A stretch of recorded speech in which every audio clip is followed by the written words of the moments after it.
జీవించారు. He was full of love. Stephen గారు ఆ రోజుగా ఎలా జీవించారు అంటే ఫుల్ ఆఫ్ లవ్, పరిపూర్ణమైన ప్రేమ హృదయం కలిగి జీవించాడు. యేసు ప్రభువుని ఎలాగైతే ప్రేమను కలిగిన వాడు అలాగే క్రీస్తు కొరకు అపసాక్షిగా మారిన స్టెఫెను కూడా ఎలా ఉన్నాడు అంటే ప్రేమ కలిగి జీవించాడు. తను చంపుతున్న వారి పట్ల స్టెఫెను గారు ప్రార్థన చేశాడంట. తను చంపుతుంటే ప్రార్థన చేశాడంట.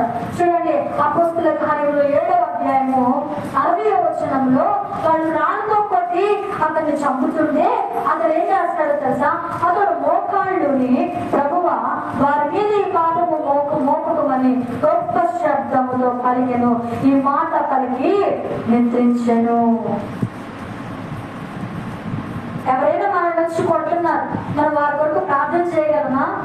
ఎవరైనా మనల్ని తిడుతున్నారు, వారి కొరకు మనం ప్రార్థన చేయగలమా? లేదా? చెయ్యం. ఇంకా వాళ్ళు ఏం చేస్తాము? పైకన్నా వెళ్తాము, లేకపోతే లోపలన్నా వారిని చుట్టుకుంటా ఉంటాం. కానీ మనము దేవుని బిడ్డలంగా మనం నేర్చుకోవాల్సింది ఏంటి అంటే మనలో ప్రేమ హృదయం అనేది మనము కలిగి ఉండాలి. ప్రేమ కలిగి మనము జీవించాలి. ఆ ప్రేమ ఎవరి దగ్గర నుంచి మనం నేర్చుకుంటాము? మొదటిగా మనము సేవిస్తున్న నజరేయుడైన యేసుక్రీస్తులో నుంచి మనం నేర్చుకుంటున్నాం. మన దేవుడు ప్రేమ కలిగిన దేవుడు, అవునా కదా? తను ఎంతమంది శిక్షిస్తున్నా, ఆయన ఎంతమంది హింసిస్తున్నా కానీ ఆయన ఏమన్నాడు తెలుసా? సిలువలో ఆయన పలికిన మొదటి మాట, తండ్రి వీరేమి చేస్తున్నారు మీరు ఎరుగరు కనుక వీరిని క్షమించము. ఎవరంటారండి ఆ మాట? కొరడాలతో కొట్టి అతన్ని చంపుతుంటే యేసయ్య ఏమన్నాడో తెలుసా?